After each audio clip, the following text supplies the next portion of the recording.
Sony corporations. So with the achievement, he is the main well-respected among the world of IT, and his closest peers include some of the most influential people in IT, one of which would be Mr. Steve Jobs, who shared a close friendship with Mr. Andrew and shared the stage in many international IT conferences together. Mr. Andrew, out of many things, is also great friends of Bangladesh for the retail transformation in 2018, was a finalist for the Tommy Hilfiger Social Innovation Prize in 2019, and was selected to be part of MIT Solve Work as the future scholar as one of the New York Fashion Tech Lab. Prior to studying Shimi, Sarah led Sustainable Product Design Manufacturing program at Autodesk. Sarah has an BFA part-time institute on MBA from University of San Francisco and adjunct faculty of New York University. Now, from the two foreign speakers, now I would not introduce much about the local industry verticals because we are running short of time. So I would request our Mr. Selim R. F. Hussain, Selim Bhai, Managing Director and CEO of Bragg Bank. Thank you so much. No introduction, these guys are veteran in the banking industry. Can you just give a good... Next one, Mr. Farooq Hussain, former President of Dutch Bangla Chamber and the former Vice President of BGMEA, Bangladesh Garments and Manufacturing Association. He's the Managing Director of Giant Group. Can you give a big round of applause for Farooq Bhai? Next, our senior brother, our industry senior brother, Syed Mahbubur Rahman, Managing Director of MTBL, you know all. Just recent past President of Bankers Association of Bangladesh, a graduate from Dhaka University from IB MBA. Next, and then industry leader, also an association leader from the Metropolitan Chamber to ABCCI, graduate from one of the top school, Wharton School of University of Pennsylvania, Mr. Manzoor, Managing Director of Apex Group. Apex Footwear. Okay. আমরা কি একটু জোরে করতলা দিতে পারি মনজুর ভাইয়ের জন্য footwear. If I am not mistaken, the last speaker, last one, another scholar, Dr. Arifudullah, Managing Director of ACI, obtained a PhD in mathematics from University of California, San Diego. He is the Managing Director of ACI Group. Can I request Arif Bhai, please come to the stage.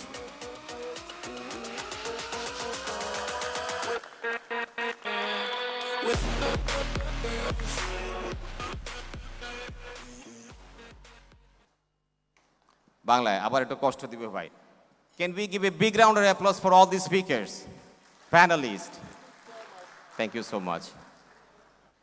Just bear with us for 2 minutes, just so that you just get from the outside speaker, just a snapshot of our IT industry. Then Mr. Almas Kobir is going to take over the floor. Thank you so much. Is the leading national trade body for software and IT-enabled service industry in Bangladesh. It has been working to develop a vibrant ICT industry in the country since 1997. Starting its journey with 18 chartered members, the association currently stands at nearly 1,400 software and IT member companies. In 2019, the size of the local ICT market stood at $1.5 billion with a market share of more than $1 billion globally. The local ICT market harbors a huge potential for employment generation, which achieved more than 1 million job creations as of 2019. BASIS plays a vital role in promoting and achieving the employment targets of the industry, as well as the country's export targets. BASIS has enabled the export of software, ITES and hardware products and services in more than 60 countries. Moreover, around 40 international companies operate offshore development centers, OCD, in Bangladesh, most of whom are BASIS members. The export and employment target of ICT industry is to earn more than $5 billion and generate employment of more than 2 million skilled workforce by 2023. Alongside striving towards this vision, BASIS is also a key player in influencing government policies to create a favorable business environment and a consumer-friendly ICT sector. BASIS works in close collaboration with the government of Bangladesh towards a mutual goal of creating a digital Bangladesh. With this vision, BASIS has taken the initiative for the 16th time to host its annual Mega ICT Exposition to promote the industry locally as well as internationally. Welcome to BASIS Soft Expo 2020, the largest technology expo in South Asia. This year, we are coming with the slogan of transforming life through innovation.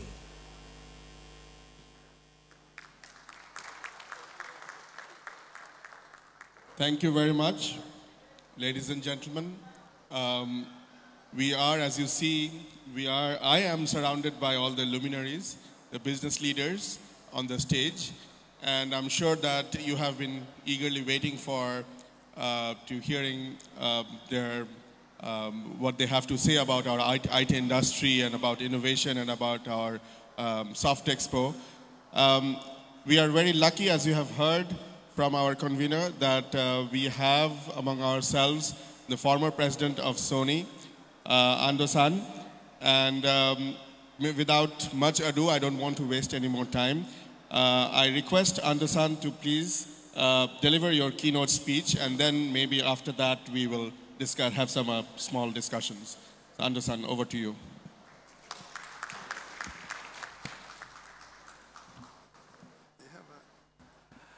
Well, hello everyone.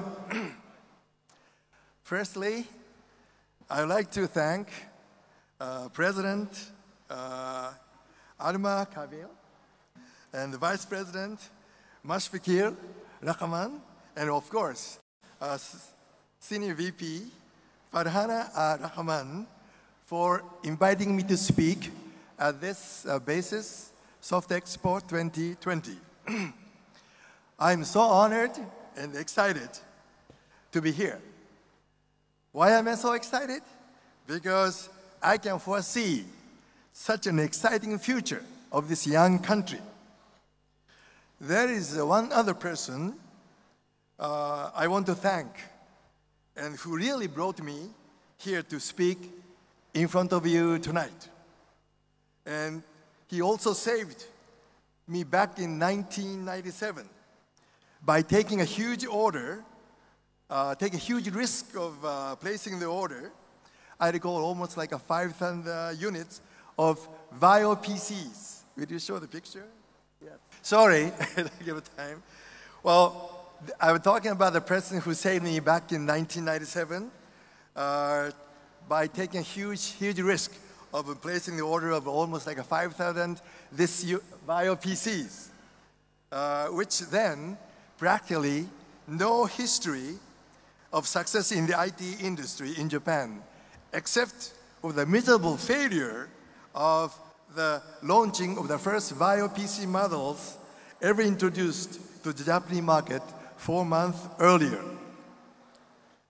This young buyer was in Bangladesh at one of the largest PC retailers at Akihabara, a well-known electronic shopping center in Tokyo. He must have seen something similar to what Bill Gates of Microsoft saw, because every time Mr. Gates visited Sony's pavilion at the Comdex show in Las Vegas back then, he used to say that VIO will tell us the future of PC. This VIO business, which I started as the president of the IT company of Sony Hardware Group, had grown to make sales of closer to $10 billion US business before the Lehman shock in 2008. 10 years later, this same Bangladesh person appeared in front of me as the founder of a startup company of IT software development company called BJ IT. And he asked me for support. And this was the moment I had long waiting for, to return the great favor I have never forgotten that I got from him. Today, BJIT has become the leading IT software development company in Bangladesh, operating globally. The reason why I talked about my personal episode with Akbar is not just simply tell you how beautiful our friendship has been, but our story will tell us our two countries, Bangladesh and Japan, with a long, historically trusted relationship, will have a great opportunity to compete in the global market if we establish a strong partnership together. In fact, this partnership would create another winning team. Who do you think is the first winning team? It's a Silicon Valley and Bangalore in India. I think Bangladesh and Japan are so complementary in many areas, such as population and English, command of English, and also ICT skill. Especially the current 124 million population of Japan is predicted to become less than 10 million in 20 years, with the age bracket of over 65 years old taking up 36% of the entire population. Although Tokyo is still attracting younger generation from local areas, it has become increasingly difficult for local areas to employ young generation workers. So, it is said that 65% of the current business owners will have to abandon their business because they cannot find their successors after their retirement.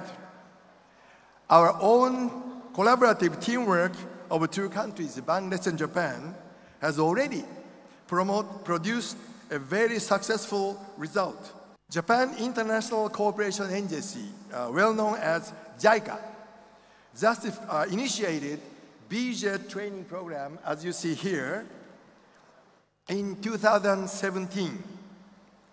Under this program, there has been already 213 young engineers selected through the very competitive test.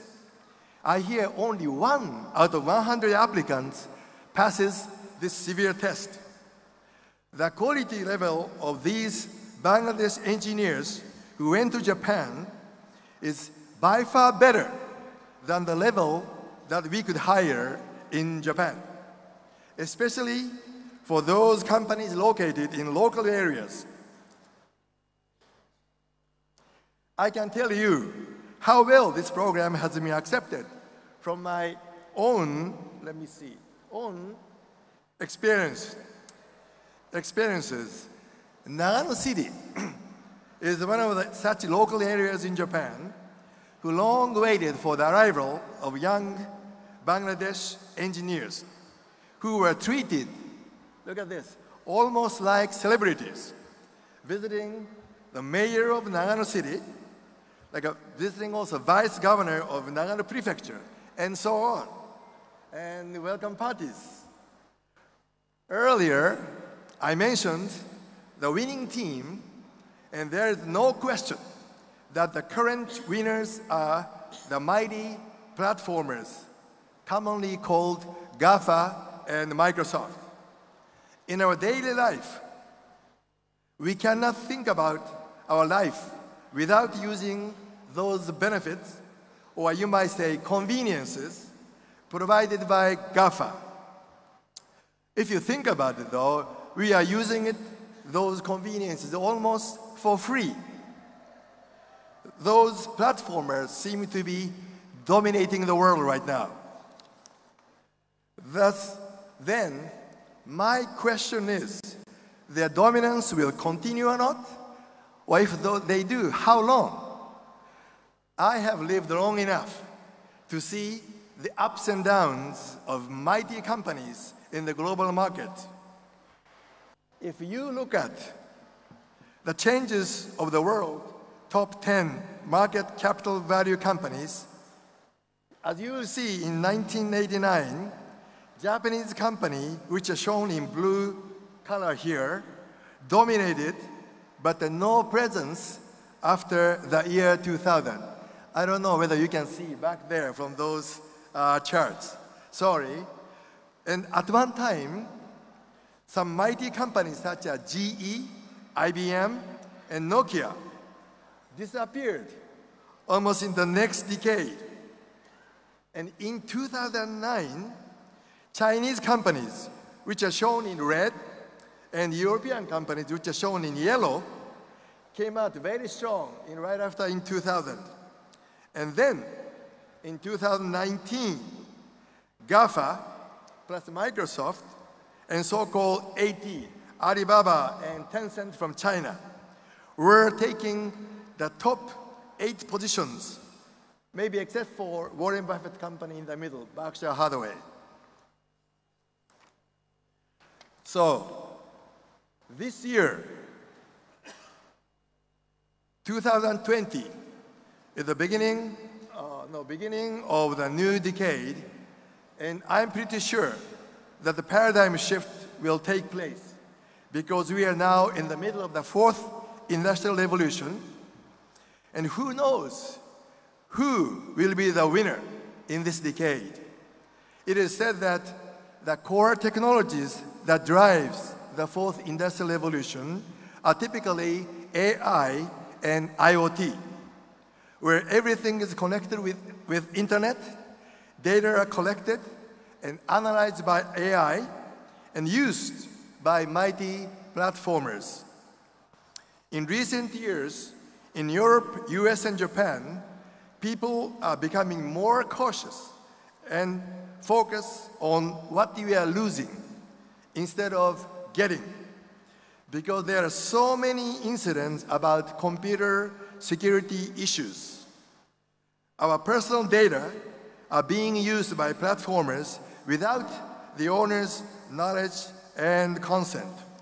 A famous, maybe I clicked too fast, American author and economist George Gilder, whom you see here, in his recent book entitled Life After Google, he wrote that as long as their business model depends on the centralized system with the use of what's called cloud computing technology, they will be replaced by newcomers with a distributed system whose core technology is, of course, blockchain. I strongly believe that people are now coming to a crossroad where we have to make a choice between me, myself, against the convenience.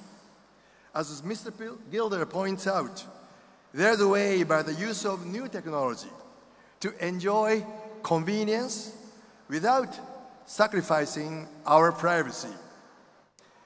As many of you here are IT experts, so you may know that the trend of a cloud computing system, which symbolize GAFA, has been shifting more to the edge computing system where data are handled and processed locally. What I would like to point out here is that when there is a paradigm shift, there will be huge opportunities for innovation. This is the reason why I believe that Japan come back again in the global market as a strong contender, because I still believe that we have the strong hardware technology in IoT, robotics, and various sensor devices, including Sony's imaging sensor, at the core technology of the 4th industrial revolution. Since Japan have the expected shortage of software engineers, almost like, sorry, I skipped, the 550,000 in 2030. And Bangladesh's strength is software development with abundant young people. So if we work together as a partner, it will be possible to repeat what the Silicon Valley and Bangalore, India did in 1990s. And we will create a new winning team. So in closing, I'd like to share with you as to why Sony became the symbol of innovative companies during the post-war Japan, from the ashes of the burnt-up city Tokyo. We have co-founders at Sony, Mr. Ibuka. Thank you. Thank you very much, Ando-san. Great presentation on especially on the prospects of ICT in Bangladesh and vis-a-vis Japan, and a very short, brief history of Sony Corporation. We were actually looking forward to hearing more about Sony, but maybe on a later occasion.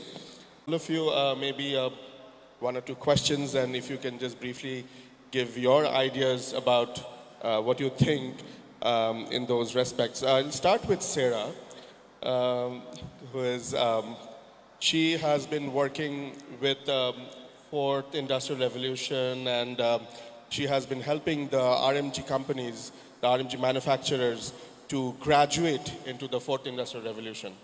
So my question to you is, what is the experience, your experience with our RMG manufacturers regarding innovation?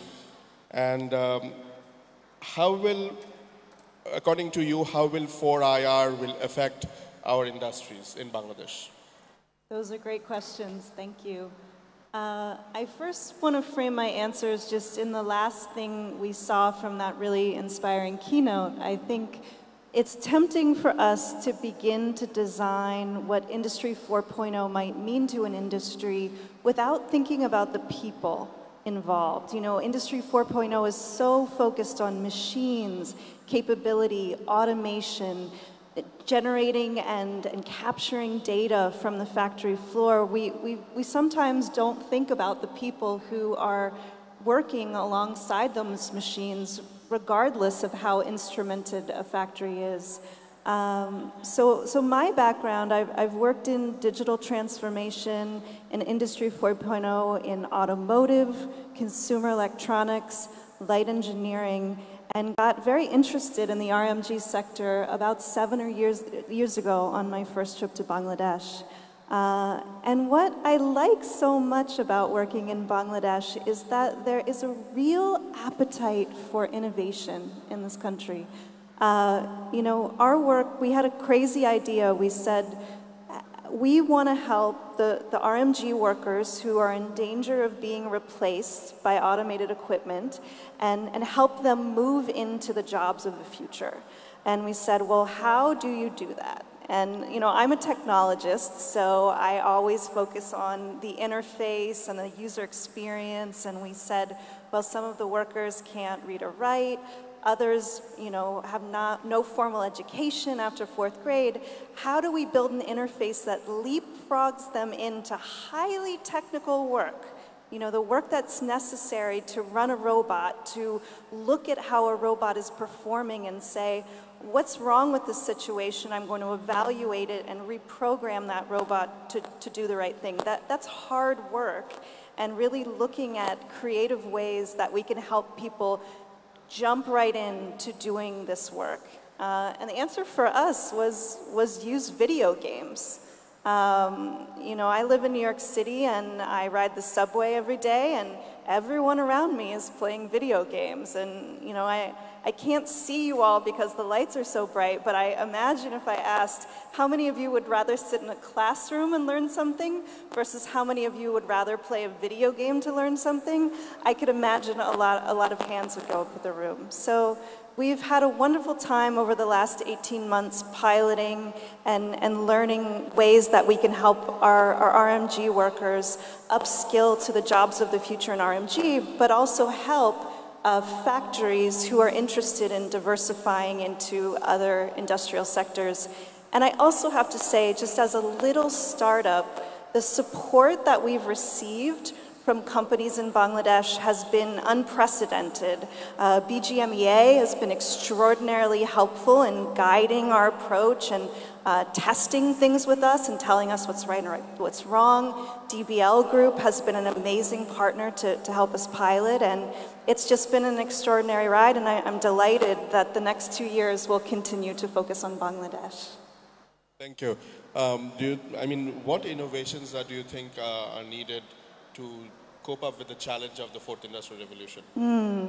Well, the thing I like so much about a system that's based on Industry 4.0 is that it's flexible. You know, you have a system that's responsive. If a problem comes up or a change comes up, it's a system that can respond to it quickly. You don't have to reconfigure the system over time. I also really like the Toyota production principles, and it's a system that's very easy for continuous improvement and Kaizen. And I think what's needed is a combination of a change in mindset, a mutual respect, and a wish for decent work of the future.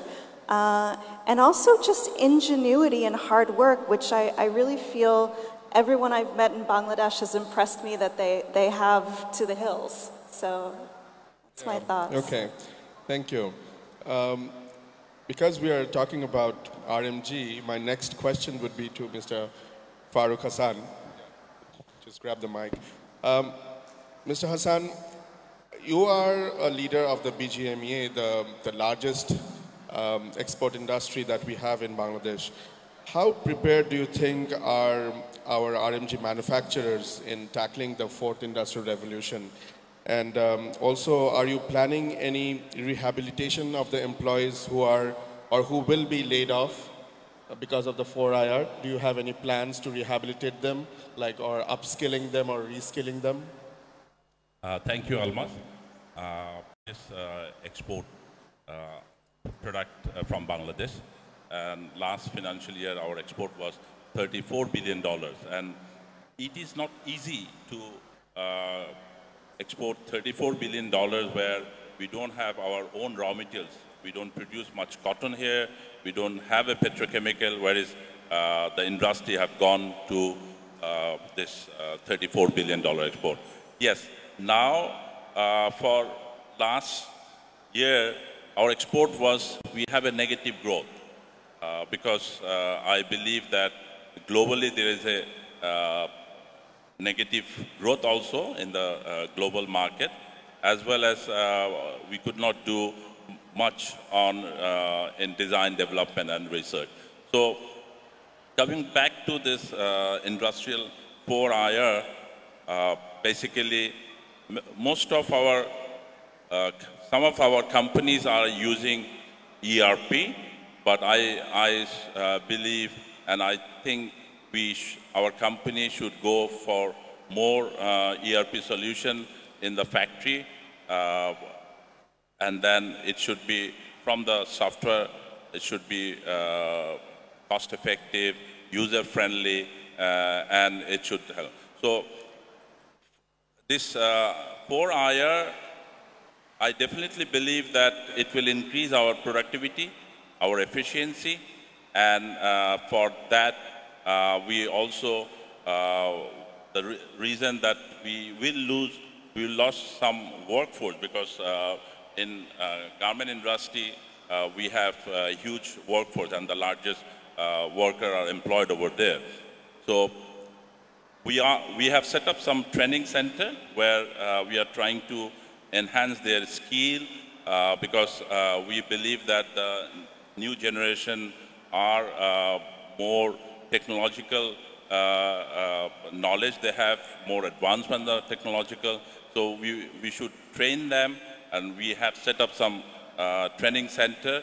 And there's a university we already set up, BGME University of Fashion Technology, where we have made also some MOU we have signed with different universities across the world, and we are taking their knowledge so that we can take forward this industry. Because I strongly believe that we have a lot of opportunities in RMG sector, but also the people who are working in this industry, because of machinery upgradation, technology upgradation, there will be some losses of workforce, but we can, and we are using this employment to forward linkage and backward linkage industry. So I believe that coming days, more skill development is more required in our industry, and design and development, we can take more forward linkage. Thank you. You see, fourth industrial revolution, when it will actually finally take over Bangladesh, people will lose job, especially in the RMG, in any manual industry actually. RMG industry will not be an exception. So, like I have been discussing this in many places, in many forums, that how about reskilling some of our RMG workers in another, career? Just for an example, even yesterday in the inaugural speech, I was suggesting that why not take these female workers from the RMG industry and train them in caregiving or nursing, because we have an acute shortage of nurses in Bangladesh. So have you been thinking in reskilling, or do you have any plans in the future for this? Just a short answer maybe. Yeah, we are doing all that, because as I said, that BUFT in our university, in next step, we are setting up a nurses training center also there. And I think that we are going to set more training institute where we will reskill and we will train them on that. Yeah, thank you. Because we are talking about manufacturing, I'll go to Mr. Syed Naseem Manzoor. Naseem, you are you are in the manufacturing industry. You are the immediate past president of the Metropolitan Chamber also. How do you think technology can increase profitability without risking unemployment? Thank you. I think this is the challenge that the whole world is facing about employability and how do you balance efficiency and job creation? And if I go back to the founding spirit that Anderson talked about, I think I'd like to start from there, the founding spirits of freedom and open-mindedness.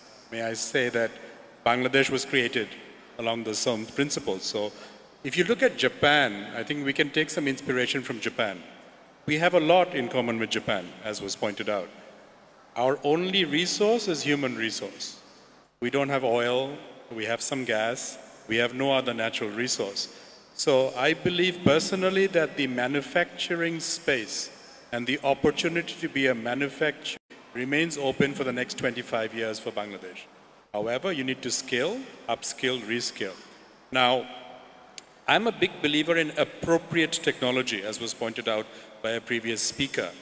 The fourth industrial revolution does not mean for Bangladesh that all the jobs will be taken over by robots. It doesn't mean that anywhere.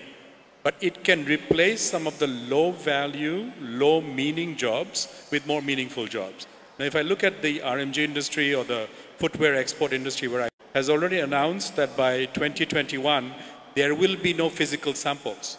There will be only digital samples, digital twins. Now, in our factories that I work in, we do ODM production. So we've moved from OEM to ODM to brand manufacturing.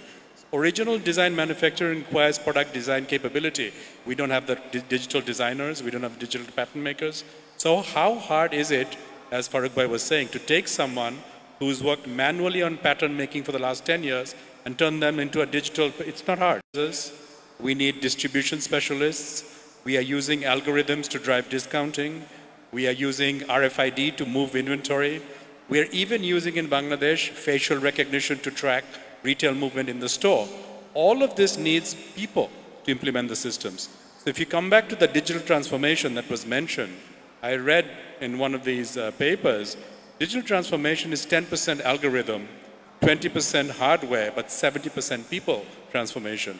It comes back to people. So I personally believe that Bangladesh must not lose its core competitive advantage, which is people. It's a question how we can use our people to work more meaningfully. And if I look at the change in attitude of the youngsters coming to the job force, and this is where your age and my age will show, 25 years ago when we wanted to hire people, there were 10,000 people waiting for the job. Today there are 10,000 jobs in the factories and millions of people unemployed, but we can't get people. So we as employers have to change the nature of the jobs if you're going to create the jobs of the future. Thank you. And also, it also means that we really need to upskill the people, because without the skills, I mean, people will remain unemployed because they might be educated, but they're not skilled, so they are unemployed. But another question to you: do you think it's a good idea to regulate or stagger the adoption of technology in the industries to handle the mass unemployment? Do you think there should be a regulation that, okay, you cannot say automate your industry not more than 20% in a year, in 1 year, something like that? No, absolutely not.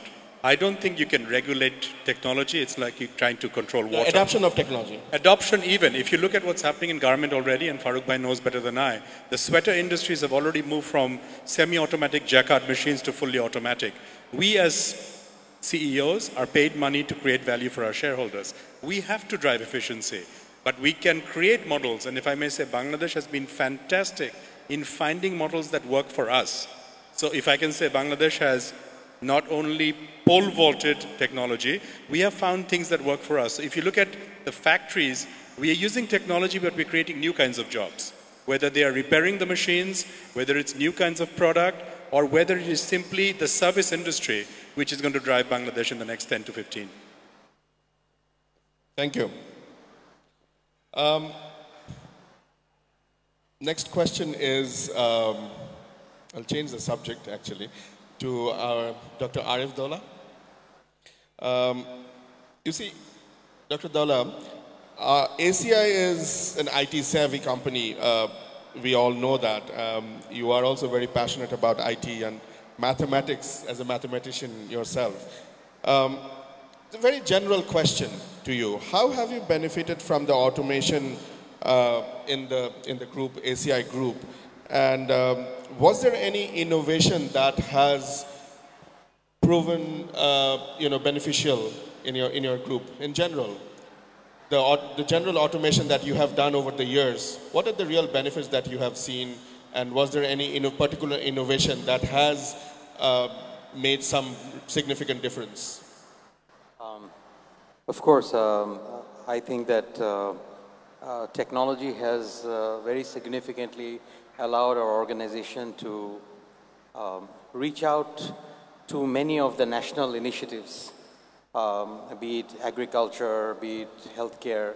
In many areas, we have been able to use the data to understand a lot of what is happening.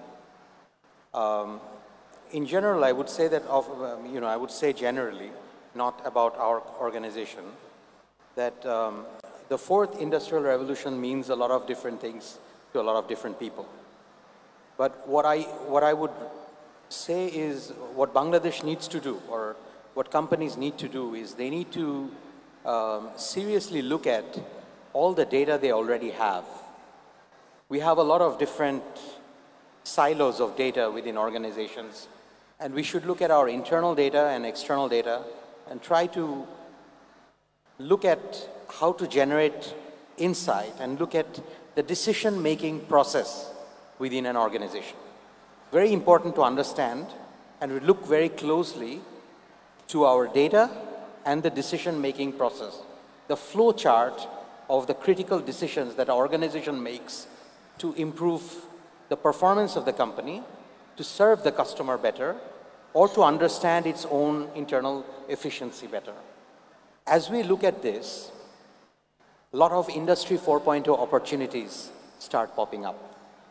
So it's very important that organizations understand their decision process, see what are the small-scale automation they can do, and then try to see where they can scale up. I think this process, it's a difficult process, but as we do it, I think there is a tremendous opportunity for Bangladesh to improve its, because we don't have many of the intermediate information systems available. If we want to make a big mark on the fourth industrial revolution, it is actually, we are in the right position because we don't have those intermediate semi-efficient systems. We can leapfrog straight, just like Bikash and other kind of examples of that nature. We can leapfrog into a very, very efficient system where we can have seamless transformation of data. As you know that nowadays data mobility is very high. This is new also. This is new to the whole world, that it doesn't matter which kind of source it is. You can have very data agnostic translations. We should be able to use that in a very significant way to improve the efficiency in this country. Just to give you a small example, I think, in my mind, I've been doing a lot of calculations around, say, the Bangladesh goods market, the movement of agricultural produce from the source to the end. And we calculate that only from wrong decision making, maybe about 150,000 crore taka is lost. Now, Industry 4.0 can allow us to get rid of all of that, or at least reduce it to 1/10 that number. Now, that is a very significant size of our country's GDP. This is wealth lost only because of lack of information and lack of communication between databases and inability of decision systems to intervene online and dynamically when we make the decision. It's very important that human beings have data available, the right kind of data available that enhance the quality of their decision. If we can do this a little bit better, that much wealth can be created in Bangladesh with the existing throughput of economic activity. Now, in addition to that, think of all the possibilities it will create. Think about online learning, online training, all the things we should do directly because we don't have those intermediate infrastructure. We don't need them. We don't have that inertia that exists in other countries. See, in that way, I think that, we as an organization, we are only a small part, but if we all do this together, it is a huge gain. But we have to make it more of a campaign, a very serious, aggressive campaign, because Bangladesh has missed many boats. We missed the data entry boat, we missed the normal C programming boat, the .NET programming boat, but at least Industry 4.0 we should be able to catch. With this, I would like to end my... Yeah, thank you very much. Yeah, definitely.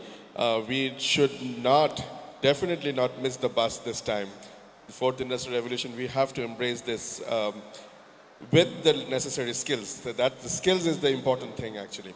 But also tell me that your group owns the largest supermarket chain. But in this era of digital commerce, do you think the brick and mortar supermarkets are sustainable? And also, to what extent you have plans to take your retail businesses digital? To what extent? We look at global norms. We can't exactly predict how things will be, but we have seen that even in very advanced economies, there is a place for brick and mortar and there is a place for e-commerce. You notice that Walmart is the biggest retail chain, but we don't know so much that it has the second largest e-commerce setup in the world also. No, third largest behind Alibaba and Amazon. So this mechanism is there for supermarkets because they can complement each other. I believe that we are doing both, but we are doing one with particular focus and concentration because that's the biggest part of the market. But what do you foresee, like say into 3 to 5 years, do you see your digital business growing more or the brick and mortar supermarkets growing more? What do you think in Bangladesh perspective? Yes. Say in 2030, we think the digital business will grow many times more, but on a very small base. And the type of items, you have to divide between, like for example, clothing and other kind of items that are non-perishable, where freshness is not an issue, will grow hugely. And places where you have huge variety. So it depends on the type of business. Some will grow each category will grow at different rates. between, and end up with certain eventual ratio between brick and mortar versus e-commerce. But e-commerce will be big everywhere in the world. And it's going to dominate because it is efficient. And when we will have blockchain, trust, higher quality images, and better quality online experiences, hologram experiences, you can see that the world will change significantly. And these technologies are coming. They're just around the corner. Yeah, great, of course. The new technologies are coming, maybe holographs, that will change the game totally. Speaking of digital commerce, I'll come next to our senior banker, Mr. Syed Mahbubur Rahman. Mahbub bhai, we all know that we are aiming for a cashless society. But do you think it is a plausible idea in Bangladesh? And how much ready Bangladesh is to go cashless? What do you think? Thank you. In fact, not cashless, less cash. You cannot be cashless society. But if you look at Bangladesh as a whole, 48 years of nation, only in last 6 years we have seen transformation. It used to be brick and mortar branch network. And if you look at ATMs came in the late 90s, and it took us time to make people believe that this is something where from you can take the money as well. Maybe in the early 2000s, right, Salim? When people started believing this thing. But it took us time as well. And then if you look at the number of bank accounts, possibly till 2010-11, it was 20 million or so. But if you look at now, I think the MFS space have about 70 million accounts or more. And if you look at the transaction size is about, I think, in December only, the transaction about $5 billion total in a month.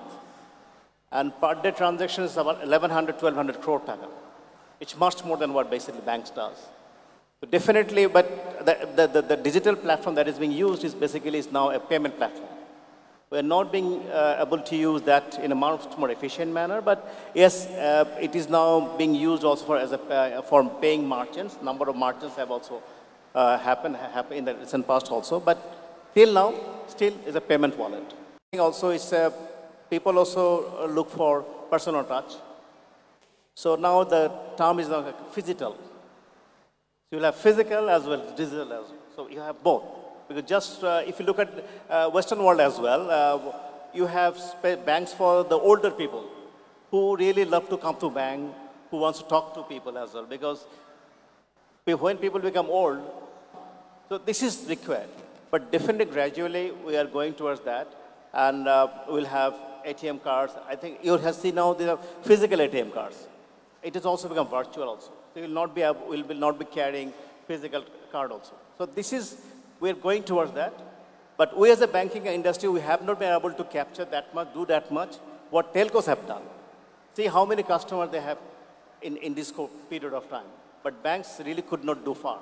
Also, there are issues with the regulators because you're dealing with the people's money. You just can't do anything what you want. The regulators is always on your back. So despite the fact bank wanted to do a lot of things, but they could not do because of regulations. Now you see the cryptocurrency has come as well. But some countries have given go ahead for that, some countries didn't. Like Bangladesh or many countries didn't really agree to the thing because there has to be some regulator for cryptocurrency as well. So that's basically, I think, we will be going towards a situation where you have less cash, but we cannot have a cashless society. So you have been leading banks for a long time now. You have been the president of the association, the Bankers Association. As a very senior banker, we would really love to hear from you. By the way, I mean, for everybody's information, our software industry, they make banking software, even core banking software, and almost 50% of the banks that we have in Bangladesh, they use Bangladeshi core banking software. About 30 banks are using Bangladeshi software. What are the suggestions you can make to our industry people that what features or what are the things that you think are necessary to incorporate in our software so that all banks start using Bangladeshi software instead of foreign software? I think first is robustness and the safety net. That's very, very important. How secure the system is. If you look at globally as well, you'll see people are using Temenos, people are using Finacle, people are using Oracle. So even two of the largest systems are coming Tata. It's not that we do not want to use Bangladesh system, definitely want. But at the end of the day, we are banks. We need to ensure that the money that has been kept by the depositors are secured. And for that reason, we go for the system. Even if we look at Central Bank, Bangladesh Bank, they have also gone for foreign system. I don't have any negativity about the local system, but we always look for the system which basically give us some sense of security that we are dealing with the people's money, the money is safe. The number that you are giving is bigger. You'll see the banks are going bigger and they're getting a different system. Even at MTBL, we're using local system. We have been using the last 20 years. So yes, it is being used, but the more accounts come, the more transactions gets complicated. I think we have not been able to reach that level. But I'm sure in course of time, like India, Bangladesh is also going to make robust system which will be used by different companies across the globe. Thank you very much. We really need to have a separate session on this particularly, and we will be inviting you there, no doubt about it. Mr. Selim Arif Hussain. Selim Bhai, again, very similar to what I had asked Mahbub Bhai. You see, the fintech is the future of banking. We all know that, and all banking will become internet-based very soon. I mean, all the banking processes, everybody will be not going to the bank himself or herself, but doing the banking from the, all the mobile phone or on the computer. So how do you see the future of banking in Bangladesh? Shall we see more brick and mortar branches, banks, or do you think that many virtual banks will take over? Do you think the regulators are thinking in that way? Thanks, Almas. That's a very good question. As far as the Bangladesh banking industry is concerned, and myself and like Mahbub, I've been here for about 35 years. For us, the fourth industrial revolution is all about an extension of digitization into completely new or unanticipated ways and outcomes that we don't even understand right now. And we're probably at the rear guard of that. If you, for example, compare our banking sector to, say, neighboring India, we're probably 25 years behind them in terms of digitalization. However, as Arif just said, because of technology, it will not take us 25 years to leapfrog 25 years. You can just go across to wherever, Singapore, Thailand, or India, and buy off-the-shelf systems and roll them out in our own country in a couple of years. So if you look at digitalization in Bangladesh in the financial sector, it was really kick-started, as Mahbub said, by the mobile financial services, by bKash 7 or 8 years ago, Rocket, and the payment industry, again, as Mahbub has said, has skyrocketed. That is doing very well. Banks are still relatively slow. But I can tell you my particular bank, BRAC Bank, has invested over $100 million already in 2019 and 20 with a view to rolling out a completely digital platform by the end of 21. We're well on the way, and we've invested heavily in hardware, in software, in people, in process re-engineering. All these are focused at, one, enhancing customer experience, two, finding new verticals of revenue, expanding current verticals, three, significantly reducing costs. We believe our cost-income ratios can be halved if we can digitalize our systems, our platforms properly. And fourthly, also enhance compliance and governance through straight-through transactions. This is going to take time and effort and a lot of money. We have started it. Some other banks are also mulling about it. Yes, it's true that the regulators, as Mahbub just said, have not always been very friendly in this regard.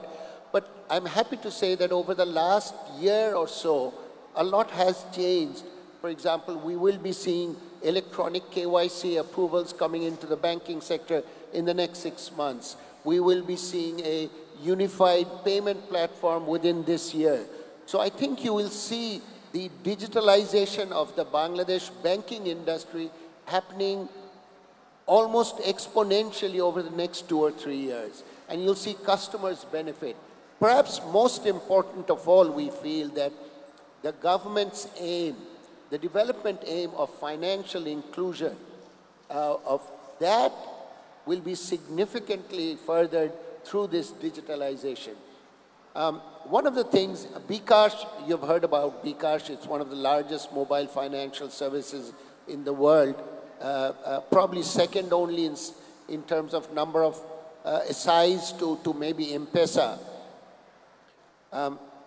bKash taught us something, that when they rolled out about 18 months ago an app, we were very apprehensive. We thought that, lower income group people or semi-literate people will not be able to use an app. They will not like it. And what we learned was that people can be semi-literate, they can be poor, but they are not stupid. If your app is good, if the functionality is friendly, helpful, then customers, whether they're semi-literate or whether they're 5-year-olds, they will adopt it in an instant. So I feel that digitalization has started in the banking sector. In the next 2 or 3 years, you will see it. One last question. You see, financing or the access to finance is the biggest challenge in the IT industry. What do you think, how can banks, local banks, can come forward to mitigate this challenge? Because this is one thing that our IT entrepreneurs suffer all the time. Yes, that's very interesting because we've been pushing this hard for some time now. We find one of the challenges is that Bragg Bank, for example, wants to extend financing to many, many software developers, but they are not yet what we call bankable. They don't know how to put up a business case. They don't know much about accounting standards and marketing and how about putting a proposal forward. Because we don't find many software companies actually coming to us. We try, for example, we're working with a lot of smaller e-commerce companies, but larger companies, I can't recall a company having come to Bragg Bank with a proposal saying, this is what we want to do. We want to develop this product for you, for the market, and would you like to finance this? Similarly, Almast, I must say that you asked Mahbub about why the local banking industry does not support or encourage more local software houses.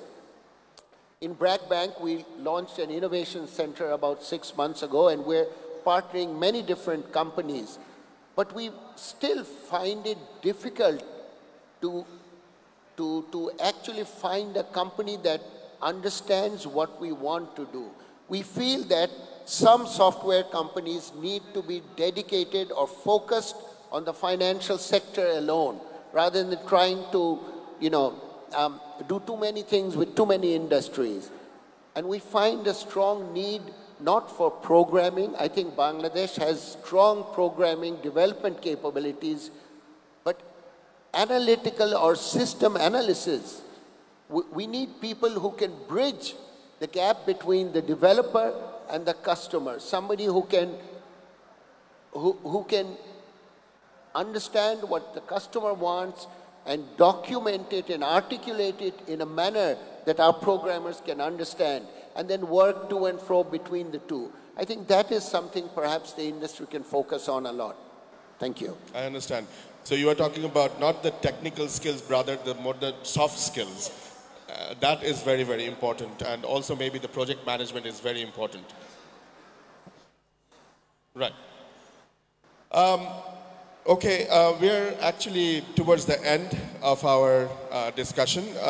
Before we finish, I will just go round once again, just for one line advice to the IT industry. You see, the attendees here, the guests here are mostly the owners or the CEOs or the MDs of the IT companies. We have, as you have seen in the video, we have about 1,400 member companies in Bangladesh, in under basis. So most of the CEOs are here and the CTOs are here. So just one line of advice I will start with Naseem and we'll just go around. Thank you. I'd like to tell the IT community that instead of trying to sell us what you have, sell us what we need. And I'll tell you what we need. We need HR training modules that are video-based and content-driven. I want TikTok videos to train our factory workers. Second, we want software that will help us manage better inventory and material management. And third, we definitely want this to be driven more by AI and BI rather than needing teams of programmers and systems analysts. Thank you.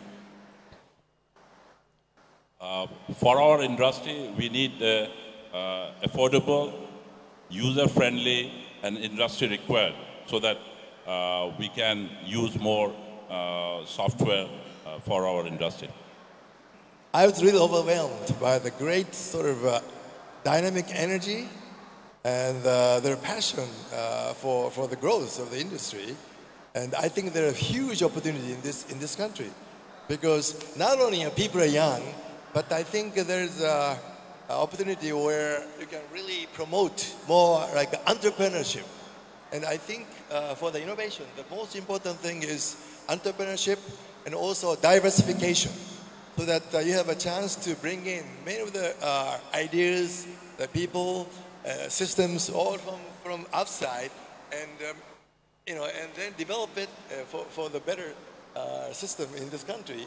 And in that sense, I believe that your strength of IT software development abilities are really advantageous, especially when competing in the global scene. And a country like Japan, which has been relatively strong in hardware, but because of the what they call dilemma of past success, it is very difficult. There are so many regulations and legacies in the industry, so it's very difficult to break those rules and come up with new ideas and thinking. So that in that sense, let's work together. Your strength of Bangladesh and strength of Japan. I think my advice is to just get out of your offices. You shouldn't be designing software sitting at your desk. You should be out in the field. You should be talking to your users. You should be talking to the folks that are buying your software and making sure that you're really serving their needs. I'd like to say, particularly from BRAC Bank, we are open for business. We would like to partner many software companies in terms of developing products and services for BRAC Bank and our customers on one side. On the other side, we would like to be able to finance good software companies and individual software developers in whatever way we can. I like you to be more professional. That's very, very important because we tried a number of small companies. And what has happened when we needed more services, we didn't find that people there who has made that program. So something of that. That's very, very important. So I think the industry needs to be more professional. That is give us the trust and faith and confidence to go ahead to do more with the local companies. Thank you. I think that you should pitch a lot more to different size companies, large companies, medium-sized companies. You should know a lot about the company you're visiting, bring in modules, connect the modules and show what are the benefits you can bring. I think that Bangladeshi companies need a lot more IT and can benefit from IT in a massive way, but a lot of the companies don't know it. You have to make the presentations in such a way that you know a little bit about their industry. You connect and combine, mix and match several types of technology. Some companies need a lot of database organization capability. Some organizations need some examples of good AI. And if you have domain knowledge and if you can make the right kind of pitch, companies are desperately looking for improving their ROI and improving their performance. align with their thinking and really make mix and match all these capabilities, show them geospatial technology, show them database management, show them how they can use different types of AI, give them good demos. And I think that you will get a lot of business that way. Because Bangladeshi companies are really hungry for AI. They might not know it, but when you pitch the right way, they will. So that's fine. Thank you. Thank you very much. Thank you, Dr. Arif. Thank you, Mahbub Bhai. Thank you, Salim Bhai. Thank you, Sarah. Thank you, Anderson. Thank you, Farooq Bhai. Thank you, Nasim, for taking your time, valuable time, and coming here and participate in this discussion. I'm sure that the audience, our members, have benefited much from whatever you have said and the suggestions and the advices. One thing that I would like to invite all of you, not today, tomorrow and day after tomorrow, we will have the Soft Expo continuing. So please come, send your CTOs, send your head of technologies, and ask them to go around the halls. This is, by the way, the largest software expo in South Asia. And I am confident, absolutely confident, if you see and if your people, if they see for themselves that what nice, fantastic ideas our people have, our companies have, the software they have, the services they have, you will grow the faith, the trust, the confidence that you have been talking about. So, welcome once again to Basis Soft Expo 2020.